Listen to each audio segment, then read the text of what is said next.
gauchada. Para quem não me conhece, eu me chamo Pablo Silveira. E hoje eu estou vindo aqui para contar um pouquinho da história e a trajetória do Mirim do CTG Rodeio da Querência de Frederico Westphalen, que o ano passado a gente conquistou o vice-campeonato do Enarte Mirim B. Bom, na verdade a entidade em si já era uma entidade que tinha uma trajetória bonita dentro do Enarte, através do trabalho do coordenador, o Paulo Franklin, e das diversas passagens e bonitos trabalhos e conquistas do Paulinho Chervensky, que levou eles muitas vezes à final do Enarte.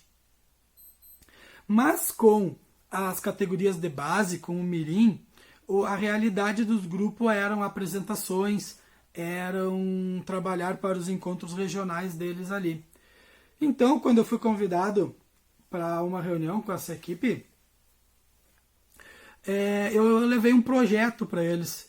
E aí a primeira grande dica que eu te dou como instrutor, de tu criar um projeto, né? E um projeto que tu possa sustentar aquele projeto depois, né? Não adianta tu criar um projeto que não seja realista, né? Tem que ver as condições da entidade e criar um projeto que sirva para aquela entidade. Então eu levei um projeto para eles que era um projeto de 3 anos, onde no primeiro ano a gente, no primeiro momento, fortalecia as danças deles, no segundo momento levava rodeios, no segundo ano levava o estadual e no terceiro ano levava o estadual com perspectiva de resultados. Tá? Então fui recebido pelo Marcel e a Sandra Vendrúsculo, que vai ter um fator que para mim é a segunda dica que eu dou para vocês.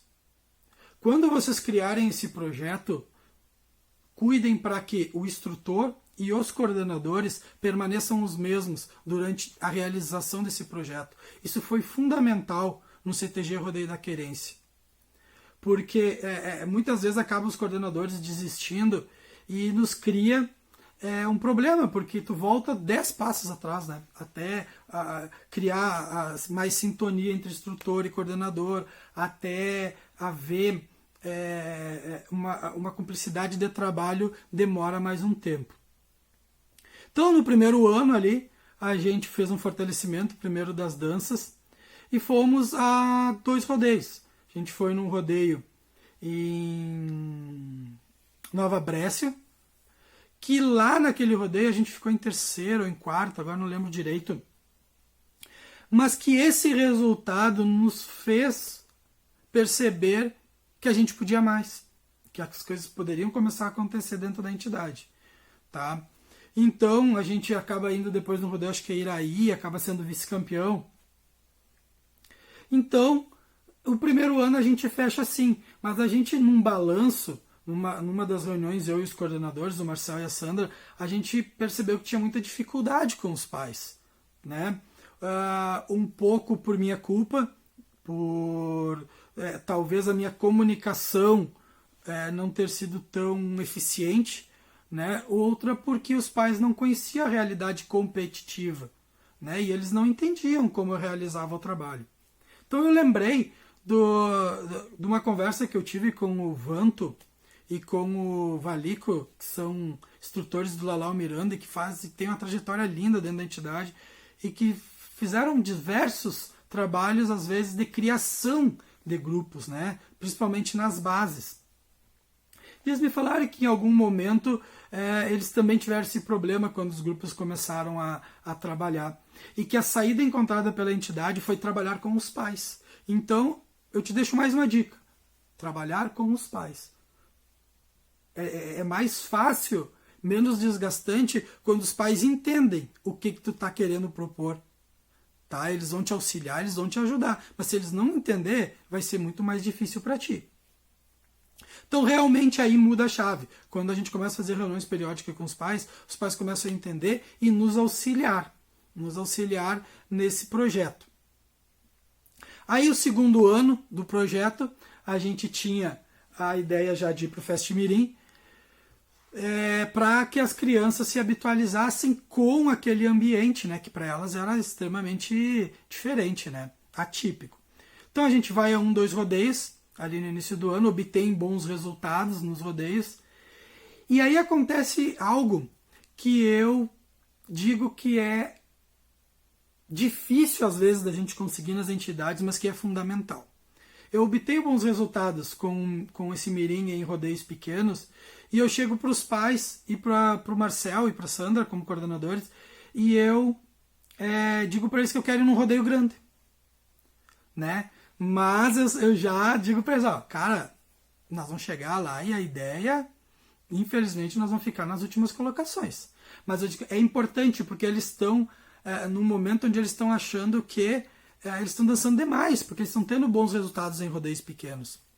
Então, né, o Marcel, a Sandra e os pais mais próximos ali, e depois toda a equipe, acabaram comprando essa ideia, mesmo sabendo, né, que é sempre muito difícil para os pais, né, saber que as crianças vão dançar, vão gastar, vão fazer o penteado, e que não vai dar o resultado esperado. Mas sabia-se que fazia parte do fortalecimento da equipe. Tá? Então a gente vai para esse rodeio realmente, ficamos lá atrás. Né?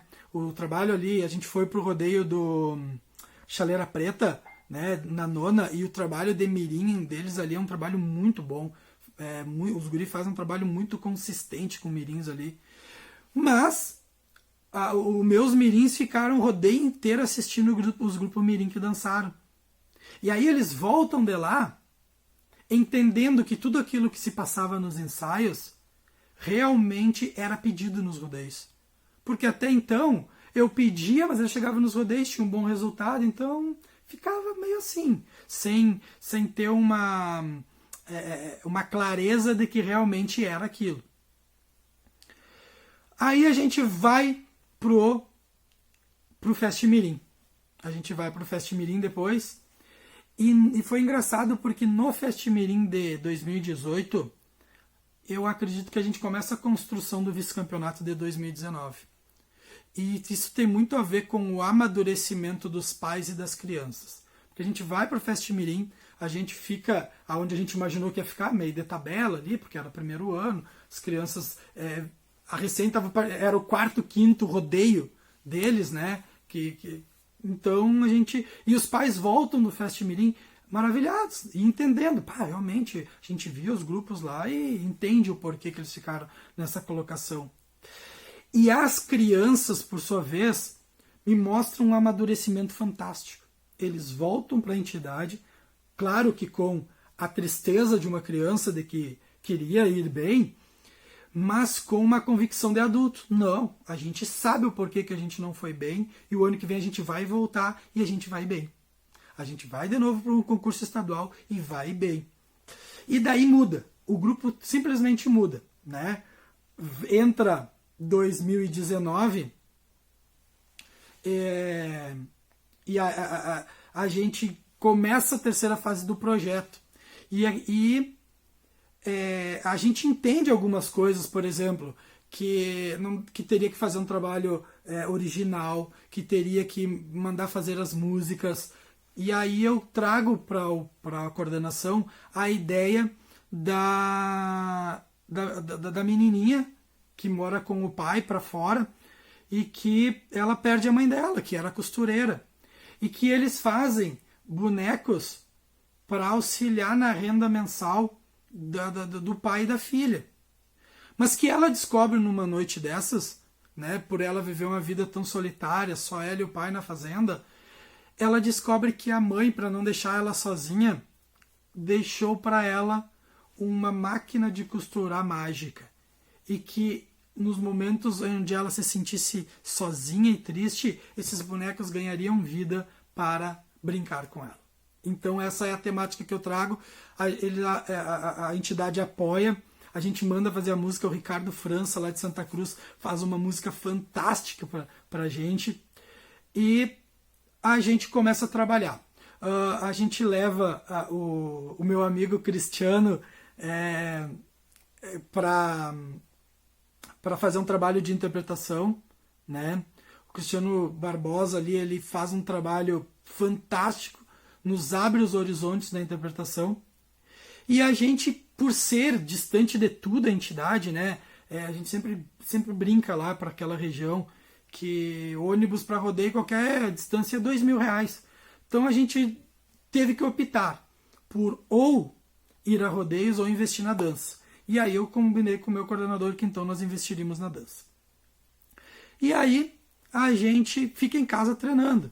Quando a gente já está com as danças preparadas, eu convido para fazer um trabalho junto comigo ali o Milton Goulart, que é o Neguinho. E ele realmente nos auxilia muito. Eu acho que ele foi umas 4 vezes lá e realmente ele nos auxilia bastante. E nos faz sonhar. Né? Eu acho que principalmente ele nos traz essa capacidade de sonhar de que a gente poderia chegar um pouquinho mais adiante do que a gente achava. Né? Porque a nossa ideia era daqui um pouco nortear os 10 ali, né? Então a gente vai pro Enarte. No sábado, a gente faz uma apresentação que não era o grupo. Simplesmente não era o grupo. A gente... as crianças muito nervosas. É diferente de tu ir num ano onde a tua perspectiva é somente dançar, como foi 2018, e um ano onde tu acha que pode render mais. Então tu chega lá, o Enarte em si tinha aquele calor humano muito próximo, né? E as crianças ficam muito nervosas. E faz uma apresentação onde eles erram quase toda a rancheira de carreirinha, né? E o grupo acaba ali. E aí entra aquela questão assim, ó, porque no projeto era não dançar carreirinha, era dançar rancheira de carreirinha os 2 dias. E a rancheira de carreirinha, ao meu ver, era a minha melhor dança. Então não era a dança que eu iria excluir a rancheira de carreirinha. Então a gente sai da apresentação, as crianças muito abatidas, muito tristes, muito... E aí a gente combinou com elas que a gente ia comer pizza. E aí que eu digo, aí nasce um campeão. Porque eu reúno as crianças, reúno os pais e digo assim, ó, cara, vão comer pizza lá, que eu vou reunir eles na rua, do lado do lugar de comer pizza, e eu vou trabalhar a rancheira. Uma meia hora ali eu vou trabalhar a rancheira. E aí conversei com eles, eles abriram mão da pizza e foram trabalhar a rancheira junto comigo, no escuro. A gente botou o ônibus, o motora ligou as luzes do ônibus e a gente começou a trabalhar a rancheira de carreirinha ali. E eu disse pra eles, gurizada, aqui tá o palco, ó, tu vai passar por aqui, por... Ai, professor, lá na hora eu inverti e eu fui pro outro lado, e aí comecei a trabalhar. Cara, tu lembra que tu passa por ali, tu lembra que a tua referência é isso... E eles começaram a ficar confiantes, e aí a gente repassou mais umas 2, 3 vezes a rancheira, e eles disseram, professor, pode ficar tranquilo que amanhã nós vamos acertar essa rancheira. E eu disse, se vocês estiverem seguros, eu tiro a rancheira, mas eu tenho certeza que vocês não vão errar a rancheira. E eles, professor, pode manter a rancheira. Então eu levo a rancheira no domingo, e realmente a gente faz uma apresentação muito boa no domingo, próxima do que a gente vinha fazendo, né? E, claro, um pouco de medo na rancheira, de se errar a rancheira, mas ela passou em limpo. Eu nunca vou esquecer esse momento, porque realmente a gente foi muito mal no sábado. E quando eu vou ver as notas no domingo, as notas são tão altas que eu tinha ensaio com o grupo adulto que estava trabalhando para a Inter e eu não pude ficar para o resultado. Mas eu saio do ginásio e eu atravesso o parque chorando. Né? Eu estou sozinho e o meu carro está do lado de fora do parque. Eu baixei minha cabeça, fiz um caminho maior, porque eu não queria que ninguém me visse, porque eu não queria explicar nada. Eu atravesso o parque chorando, pensando que eu estava no 5. Tá? E que teria valido a pena tudo que a gente fez. Mas principalmente, eu teria honrado o meu projeto de 3 anos, principalmente com as minhas crianças, que acreditaram em mim, tá? E aí eu chego no ônibus, eu tô indo no hotel, e pego o carro, tô indo no hotel porque eu tenho que ir dar ensaio, né, porque era numa cidade um pouco longe, e eu digo pro coordenador assim, ó, cara, eu não posso te falar, mas eu acho que vocês deviam... Para esclarecer, eu tô chegando no hotel, eles estão juntando as coisas para botar no ônibus para ir embora. Porque realmente, no domingo todo mundo cresce, né? E os pais, não, nós vamos ficar no meio de novo e tal. E eu não tenho como dizer as notas, não quero criar uma falsa expectativa, mas eu digo assim, gente, as nossas notas são boas. Eu não posso prometer que nós ficamos nos 5, mas eu acho que vocês deveriam ficar. E aí eles fazem uma reunião e eles ficam. E graças a Deus a gente acaba ficando nos 5, acaba sendo vice-campeonato, acaba tendo vice-campeonato daquele ano. A mensagem que eu quero deixar com vocês para finalizar esse vídeo é: não importa se tu é de uma entidade pequena. Não importa se tu é de uma cidade pequena. Não importa se tu nunca foi num rodeio. Acreditem e trabalhem sério. Se vocês acreditarem e se vocês trabalharem sério, terem um projeto consistente com pessoas consistentes, esse projeto vai dar certo. Então eu queria agradecer aqui a todos e mais uma vez agradecer aos coordenadores, ao patrão Adilson Severo da época, por acreditar no meu trabalho. Um grande abraço a todos.